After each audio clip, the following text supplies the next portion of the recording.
Cinco, Rage Crawl, Wacky Worm. Man, now we got blue, we got green, we got yellow. They even got pink. What? 1-aught? 2-0? 3? 4-aught? What the heck? Now we got, now we got this here. Let's see, we got monofilament. We got braid. What the heck is fluorocarbon? Man, there is too many options here. I sure wish there's someone that would put together a video and show me how I get started in this.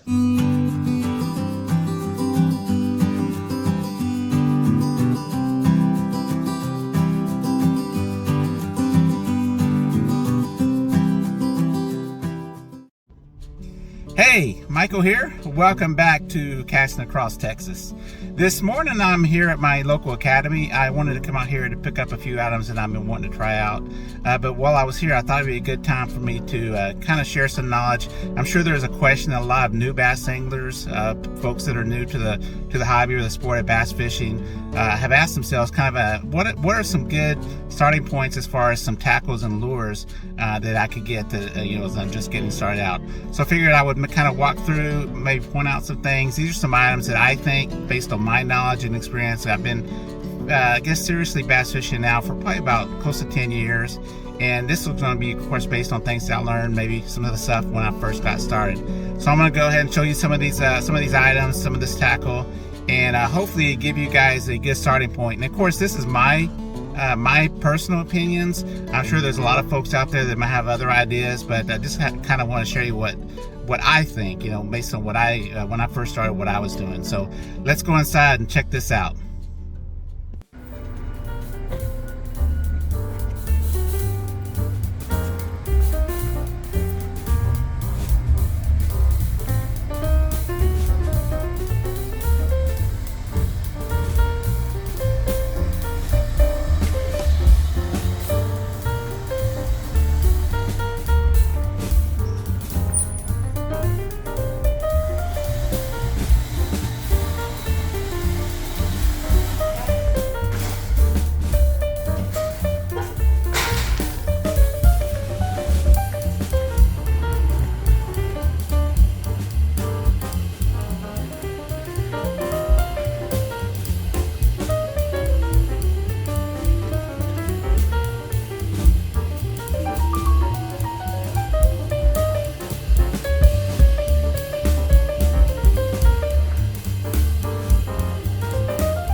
So the first thing I want to start with is some hooks, and as you can see here, you got a lot of options.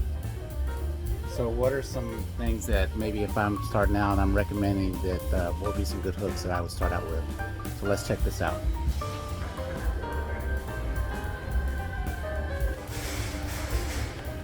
So the first thing I'm looking at here is some 3-aught worm hooks. These are the H2O. This is the Academy in-house brand.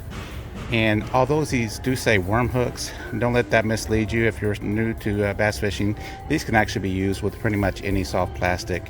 And the thing I like about the 3-aught is that it's a pretty good kind of mid-size hook that will work with most sizes of lures that you're going to be starting out with. So again, to start out with the hooks, we'd be looking at some 3-aught. These are the H2O. These are actually EWG hooks. So that's what we're going to be looking at first. So let's talk about the sinkers that you're going to want to start with. Obviously, you got a lot of options, different weights and everything. But what I'm going to recommend is three weights in particular that I'll probably start out with, and I'll go ahead and show you those. So what we have here are the Eagle Claw. These are lead bullet sinkers, and there's three weights three sizes I would start out with. The one you're probably going to use most often, of course it's going to depend on the depth of the water you're fishing in, is going to be the 1/4 ounce. And then if you're fishing a little bit deeper water, 3/8 ounce. And then for a little bit shallower water, maybe water where you don't want your lure to sink into mud possibly, maybe something a little bit lighter, and this is the 16th ounce. So I think one package of each of these will be a great starting point as far as your sinkers. As far as the first soft plastic lures I want to look at, what I'd recommend is, of course, just the basic stick worm, Cinco type worm. And Yum is actually a really good brand, and it's not going to break the bank. The actual Cincos can be about twice this price, and you don't even get as many of the worms in the package. So let's start with the Yum worms. And some colors I'm going to recommend to start is going to be the pretty basic colors. Something like, in this case, we're looking at a watermelon seed, natural color, and then we got what's another one here? Bream. And this is kind of a blue and green combo, and this is something that's pretty interesting. You know, if you get something like this that has two-tone, you got a white and a natural watermelon green with it, that kind of gives you two options at the same time to see what the bass want. And this is a color I use quite a bit, this watermelon pearl gem. But if we're just talking basics, again, just the basic watermelon is a great color. Anytime you get something with red flake, that's good. So you're going to kind of kill two birds with one stone there as well. But those are going to be mostly for daytime clear water fishing, or even slightly stained. But if you're going to be looking at stained water, or later in the evening when it starts getting dark, you're going to want to look at darker colors. Something like this. This is a June bug color. And then they should have I don't see one right. Oh, is this it? Yeah. This one's black and blue. They call it black and blue lamb, and that's basically a black and blue flake. That's a great color for stained water and nighttime fishing as well. So those are the two basic colors. Again, just look for something natural, something like a watermelon pumpkin seed, like these here, and that would be for your clear water, clean. And then for the darker water, stained water, or nighttime fishing, you're going to look at something that's dark, black and blue, or June bug. So those are some great starting points.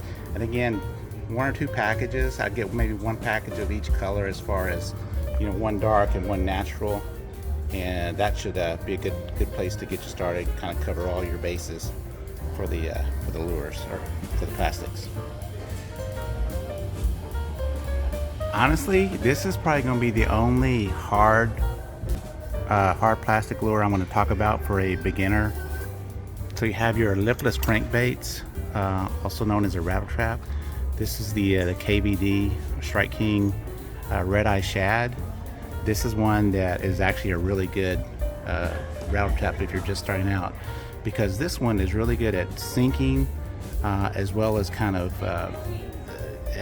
well, between this and I personally prefer this over the Bill Lewis rattle traps. I know a lot of people like the Bill Lewis when they're first starting, but the KVD or the Strike King Red Eye Shad rattle traps, they do a better job of actually kind of floating and then sinking, whereas the Bill Lewis, from what I understand, don't quite have the same action.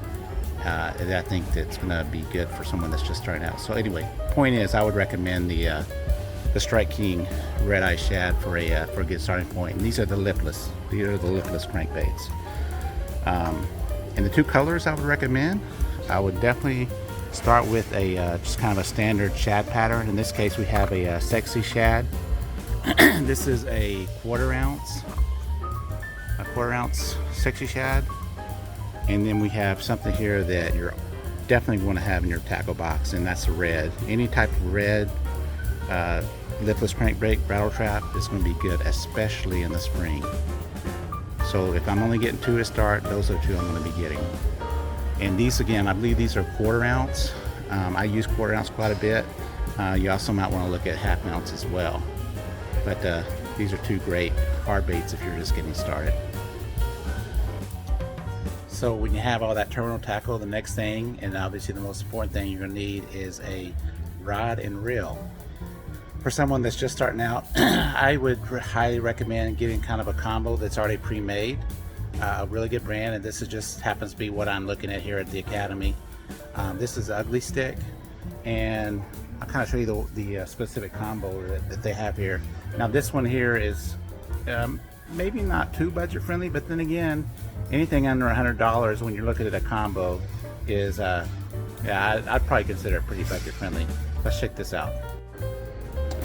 So what we're looking at here is an ugly stick combo, $69.99, basically $70. And what we have is a 5:2-to-1 gear ratio spinning reel. The lure is 6 feet long, and it's a medium. This one has actually got a pretty good range as far as the line strength. The line that can handle 6 to 15 pound. I don't know if you can see that, 6 to 15 pound line. This is a medium action. Now, medium action, the two I would recommend as far as types of rods when you're first starting out. Medium heavy would probably be the best, but medium is not bad. This is actually for a medium action. It's got a pretty stiff tip, not bad. So this would probably be a good starting point as far as a combo.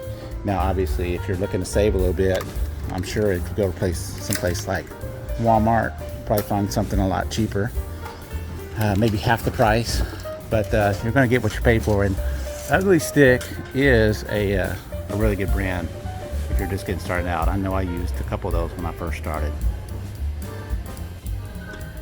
Next, let's talk about the line. Now, one thing I would probably recommend is if you're first get started, maybe go ahead and go for a combo that includes the line. And now, obviously, the line you get if it's included with your combo isn't going to be quite the quality that you're going to look for as you get more into the sport. But still, as far as starting point, it probably wouldn't be too bad. But if I am looking at a combo where I need to buy the line and put it on the reel separately, I'm probably going to recommend starting out with mono line. And here at the Academy, what I'm looking at is this one here. This is again the H2O. This is the in-house Academy brand. This is 8-pound mono, and this is this is 2,000 yards, and this one actually is only about, let's see, $7. So $7 for 2,000 yards of line, and this is 8-pound, which is actually not a bad starting point as far as the test strength I would recommend if you're just getting started. It's pretty good all around test for the line. And this one, like I said, is $7, so probably not a bad starting point for line. That's gonna do it. As always, anytime I do these kind of videos, I do want to make sure that you all understand these are my opinions. Obviously, there's a lot of information out there.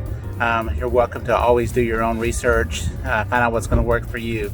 But if you do have any questions for me, feel free to leave a question in the comments below. And as always, be sure to subscribe if you haven't. Like the video, and God bless you. We'll see you next time.